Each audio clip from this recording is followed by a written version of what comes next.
Mahsi, making Indigenous languages accessible. It's a Wednesday night, and we all know what that means. Beating night. Dorothy, a Dene elder, sits in the little gazebo outside her home in Katlodiche First Nation in the Northwest Territories. We, Shemps and Sarah Lily, huddle around her, watching as she expertly beads a pair of mukluks. Daunendi? She asks. How are you? Segak gonezu. Sinye negahinda, we reply. I am well, and I am happy to see you. Dorothy smiles. Mahsi, she says. Thank you. As we sew, she teaches us words and phrases in South Slavey, her mother tongue, and tells us stories of her life growing up on the southern shore of the Great Slave Lake. But let's take a moment and step back to see how we ended up here. When the pandemic shut down Montreal, forcing our classes online and disrupting our educations, Sarah Lily, a digital map maker, and Shemps, a software developer, decided it was time for a change. The two of us moved to the Northwest Territories, where we met Dorothy. Dorothy is a leader in the Katlodiche First Nation, who has been instrumental in the preservation of the South Slavey language. She's one of the last native speakers of South Slavey, and she has spent much of her life teaching others her language. She co-wrote the South Slavey Topical Dictionary, the only South Slavey to English dictionary, and she spent decades teaching South Slavey in the local school system, where she developed her own South Slavey curriculum and workbooks. The Northwest Territories is twice the size of Texas, and over half of its people are Métis, First Nations, or Inuit. The territory is home to 9 indigenous languages: South Slavey, Chipewyan, Gwich'in, North Slavey, Tlicho, Inuinuktun, Inuktitut, Inuvialuktun, and Cree. Each language is distinct, but they all have one thing in common. They are in danger of disappearing. For over 100 years, the Canadian government used its power to wipe out Indigenous languages and erase Indigenous cultures. One of its most destructive methods was the residential school system, which removed Indigenous children from their homes and punished them for speaking their native languages. In spite of this, some speakers of these languages have survived.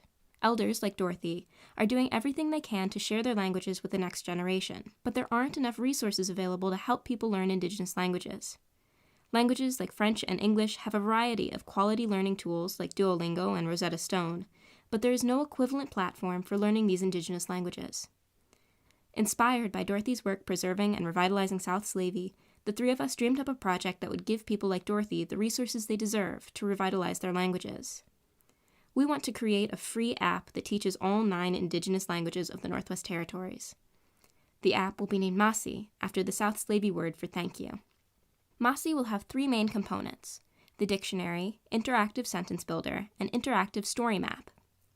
The dictionary will include vocabulary of each language alongside English translations and audio recordings of each word and phrase to aid with pronunciation.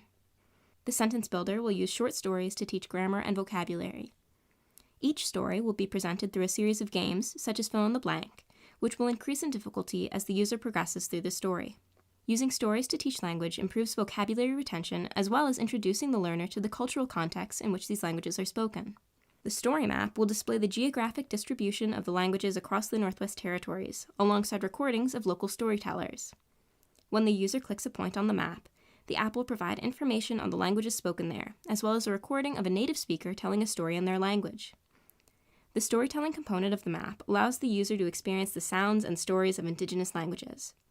It can be used by a beginner to explore a variety of different languages, as well as by more advanced learners to practice their listening comprehension. Most importantly, the Indigenous languages of the Northwest Territories, and Canada as a whole, have rich histories of oral storytelling.